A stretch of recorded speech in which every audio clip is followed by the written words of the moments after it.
What's up, everybody? It's your girl, Mika, and we're back for another quick Red Cup Talks. So I wanted to come on and talk about Councilman Trayon White from Washington, D.C. Okay, if you don't know, I am from Washington, D.C., lived there my entire life, and I still live in the DMV area, okay? So Trayon White is a council member from Ward 8, D.C., which is the more impoverished area of D.C., okay? It's the southeast side of D.C., all right? And so Trayon has been involved in a scandal, a big scandal that could get him about anywhere between like 10 to 15 years, which is a lot. The scandal is for bribery. Now, it came out yesterday, but I wanted to take a minute and just like see what else comes up. So we got documents that got released because yesterday they had them sealed, right? So that got released to the public. The mayor of DC, Mayor Bowser, she talked to the public yesterday. It was brief, but she talked to the public yesterday. And with everything that's going on right now with the election, here's another scandal with Democrats, right? Now, because he is in the community per se, a lot of the youth know him. He's very popular with the youth. He's in, our millennial Gen Z spaces, right? Because he is an older millennial / Gen Zer himself, right? So he has a lot of support in the community amongst the youth and young adults. And a lot of people definitely support him. But what I wanted to start with today is I saw what happened yesterday, of course, but I wanted to take it back because a video surfaced of Trayon, and the video showed him kind of speaking to what's going on now, but kind of, putting it off, saying that, if you hear these little rumors, it's not true. And, if the FBI and, the feds was really after him, he wouldn't be outside. Well, to me, it didn't age well. And I just want to show you guys really quick this video because I think it adds a lot to what's going on now. Also, man, it's been a rumor that the FBI locked me up. The FBI ran into my house. The FBI ran into my office. Whatever else is out there. I'm getting several calls since yesterday, and it's not true. And I've been outside all day yesterday. I went to a lot of meetings, was out in the community all day yesterday, and trust me, believe, if that happened to Trayon White in Washington, D.C., pro my people, I'm a Pan-African, I'm unbought and unbossed, and I'm in politics, a young black man with locks, like, it'll be all over the news. And so, you got to use some intelligence there. No, that didn't happen. And my hands clean, so I don't really worry about it. I just continue to try to do my best, to be my best self, and to do God's work each and every day, man. I don't steal, I don't take, I'm not, all those things they say about politicians. So, my heart is well. And so keep me in your prayers, and I'll be sure to do the same. So that was Trayon White just a couple of months ago that he posted that, right? And so it really didn't age well. Like, it really didn't age well. So now, if you haven't seen it, I'm going to show you the update and, some of the other politicians and what they feel about it, especially the mayor of DC. Investors saying these pictures show Councilmember White taking money in exchange for government contracts.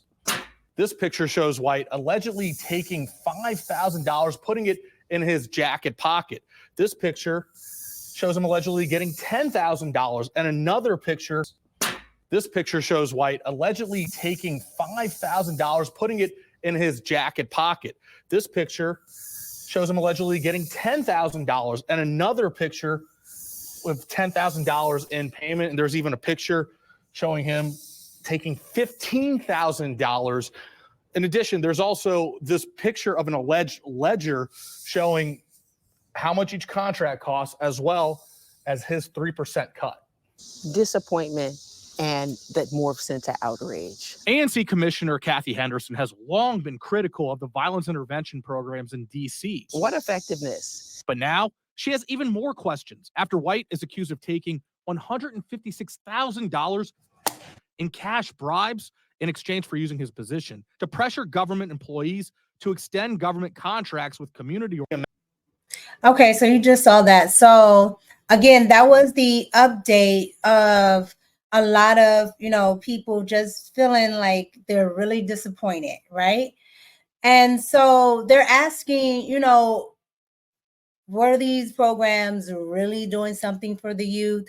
Where's the money actually going that these programs are, supposed to be for, right? Because like I said, he's very popular with the youth because he comes from that community and things like that, which I think our politicians should, right? They should come from these communities. But if you come from these communities, then you know how impoverished, how these communities operate, and you know that a lot of the kids don't have a lot to do in these communities, right? So to take advantage, I think, is just awful in itself.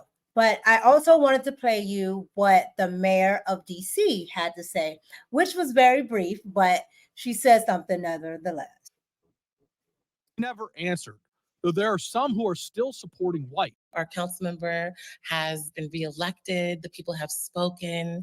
We are pleased with what he has done, what he is doing, and what we know he will continue to do. 7 News on your side asked the agencies impacted by these bribery allegations, was anyone at your agency aware Councilmember White took bribes to ask for contract extensions? How has this practice affected your agency in picking contractors for certain services? The Office of Neighborhood Safety and Engagement, which received almost $26 million in next year's budget, never responded. And DYRS, which received almost $93 million, deferred to Mayor Bowser's statement. I'm sure that constituents across the city, but especially in Ward 8, are very disappointed. People need representation. Christian Flores, 7 News. Okay, so you just saw that. So you see the support, right, from some of the community and the people that work with him. And then you see the non-support by other community leaders, right, that just can't figure out where the money is going. And then last but not least, you also see the mayor, Mario Bowser, say that it was very disappointing and that people need representation. It's so funny to me when they talk about any representation in DC, because DC is taxation without representation, but that's another lesson. Anywho, I'm just, I feel a way about it because at the end of the day, a lot of people entrust in your council members and other politicians like the mayor. In different places you have the aldermen, and I really wish these people would really look at what they're doing. It's one thing to not, trust a certain politician. It's another thing to not trust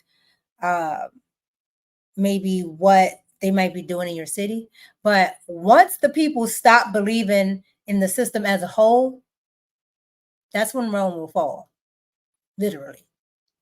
So I just want you guys to be updated. And I thought, I could give a little bit of an update, being that I definitely see this being a long withstanding thing. And like I said, here's another example of a Democratic city full of liberals, and apparently conservatives or Republicans are only supposed to be the only ones that are corrupt and evil and all this other stuff. And by no means do I think Trayon is evil, but he definitely is corrupt, and it's sad to see because a lot of the youth in that community definitely believe in him, definitely follow him. And I hope he, apologizes to his constituents and gets it right. I really do. And just being a Washingtonian myself, like I can't take it, but it's Washington, you know what I'm saying? So I expect it, but this is definitely a surprise. So we'll see what comes up, and we'll, continue to follow it. But thank you for watching. Please like, comment, and subscribe. Again, this is another Red Cup Talks, quick ones. Thank you, and I'm out.